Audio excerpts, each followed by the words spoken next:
What's that? Yeah. Oh, is it raining? Oh, it does rain, and you guys. Oh my God. All right. Thursday's done with. Guys are working hard and preparing. Um, it's like anything else. We know what we need to work on. We're working on it, and got another day, and then we'll get to put on display our preparation for Missouri. A good football team, and it should be a great atmosphere, a great challenge for us. But guys are looking forward to it, no doubt. So, good questions. Brian, how much of it is preparation and planning, and how much of it is attitude? You talked after the game about wanting your team to be pissed off. Have you seen that in them this week? Yeah, I mean, I'd like to say that if you had just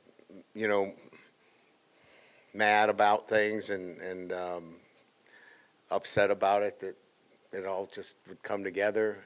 I think there's definitely a piece of playing this game where there has to be some grit and resolve and a willingness to do what's necessary. But I think that that's in the preparation. I think it's doing your job. And look, here's the thing. We're going to give our guys the blueprint, but they have to fix it. I can't fix it. I'm not a very good player. That's why I got into coaching. And I'm confident that they will. So I've seen a resolve in our guys. The attention's been great. The meetings have been great, and I'm excited to watch them play. Luther Burden's a guy that they use so much in their offense. It's really designed a lot around him. Just what's the message as a defense, knowing that they're going to try to get him involved and get, he's going to get his touches and whatnot, but about limiting his effectiveness, I guess, in those touches. Well, I think there's times where you have to understand that there are some things that you have to do to minimize his effect on the game. But I said this to somebody today, last week we tried to defend everything. And when you try to defend everything, you defend nothing. And, when you talk about a guy like Luther, or you talk about a guy like, Malik Neighbors, if that's all your game plan is, sometimes you don't defend, Theo Weiss, who's an outstanding player, or you forget about, the number 2 running back in the league. And so, yeah, are we going to have to be aware of them in certain situations, and do we have some things that address it? Absolutely. But you got to play the other 10 guys too. Thank you. Hey, Coach. About Deuce, he didn't travel to Oxford because of a coach's decision, you said. Can you elaborate more on that, as if it's a performance-based thing or injury-based thing? Yeah, Deuce is not with our team right now, and we'll make a decision on his status, in the next few weeks. Coach, any update on the injury report? Yes, doubtful will be Chris Hinton, Omar Spate, and our third is Aaron Anderson. Those 3 are doubtful. When you're facing these quick strike offenses, does the thought process of possession become more important? Diggs is really looking like he's finding something with some aggressive running, the offensive line kind of coming together. Is that an option that you would lean on or would like to lean on? Again, a similar question was posed to me relative to the running game, and I don't know that I want to detract from who we are, from an offensive standpoint. I think we still want to find the kind of balance that we're, having offensively. Look, if they want to play us in double cloud, 3 high with a light box, we're going to run the ball a whole lot.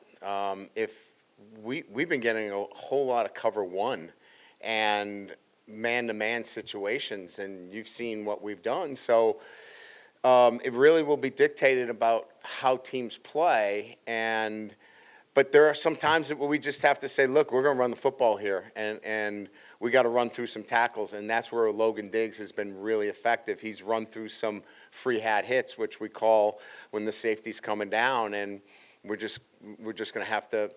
You own him. That's why you're on scholarship. Coach, right here. Y'all have been one of the best first down offenses in the country. Just what has gone into being so effective on those plays specifically? Well, I think there's a number of things that have gone well there. Our stuff rate is probably one of the lowest in the country. We're not operating behind the chains. Our first down efficiency has been one where they've been positive plays, in particular, based upon a number of factors, and it starts with the offensive line. We don't have run-throughs. We don't have a lot of misassignments up front where, teams are a little bit aggressive on first down where they're trying to get us behind the chains. We've done a really, really good job of minimizing negative plays on first down, and a lot of that has to do with the quarterback getting us in the right play and obviously the offensive line. And, what we do offensively gives us some run-pass options if teams are a little bit too aggressive where we can get the ball out on the perimeter. Coach, about the defense, would you say it's more so little things that can get cleaned up during the season, or is it more of you just don't have the personnel on the roster this year? It's never going to be one thing or the other. It's when you have some problems, that they're never going to be just one thing. As I've mentioned a number of times, we lost 8 of our top 11 tacklers. So we have some young guys that are playing for us in the back end. However, there's a lot of error in our defense, and we've got to take the air out of our defense. In other words, we have to do a better job up front. I think we can immediately make an impact there, and that's where it starts. You have to start at the line of scrimmage. This game is not that complicated when it comes to breaking down where are the areas that you need to improve. We need to improve at the line of scrimmage. If we improve at the line of scrimmage, we create less error in our defense, and by doing so, we put our guys in better tackling positions. If those two things come together, we're going to be improved right away, and I expect that to happen this Saturday. Were you able to meet with Pete? Has he been impactful at all this week? And you talked about the line of scrimmage. Were there some issues with spacing off ball as far as that you could identify?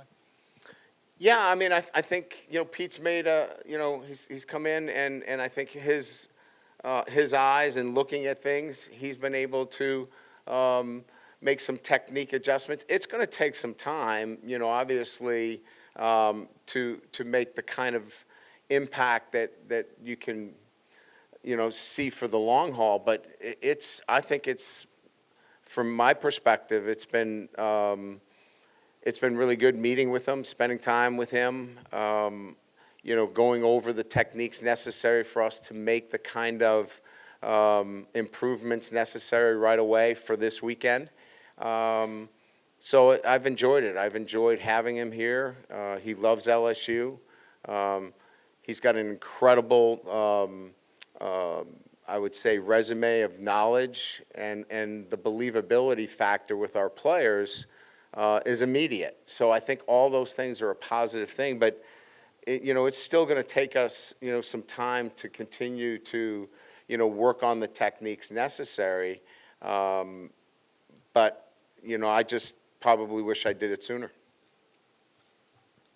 Ryan, in terms of maybe Jordan Jefferson and Deshaun Womack, a couple of guys, especially Deshaun, didn't really play defensively against Ole Miss. Would you like for Deshaun and Jordan to maybe be bigger pieces, even if they aren't necessarily full 3-down players moving forward? Jordan Jefferson is going to play. Jacobian is going to play. Wingo. Let's see who else. Mason Smith, Savion, and Parrish Shand. So those 8 guys and then you're going to add the 2 jacks in Swinson and Ovi. So that's really, you're going to see them all in a rotation, and Womack. So we're going to have a rotation of all those D linemen coming in and out of the game, and they all can help us win. So we're only going to play guys that can help us win. All those guys can help us win. Good? All right, we'll see you in Columbia. Bring your Columbia jackets. That was a joke.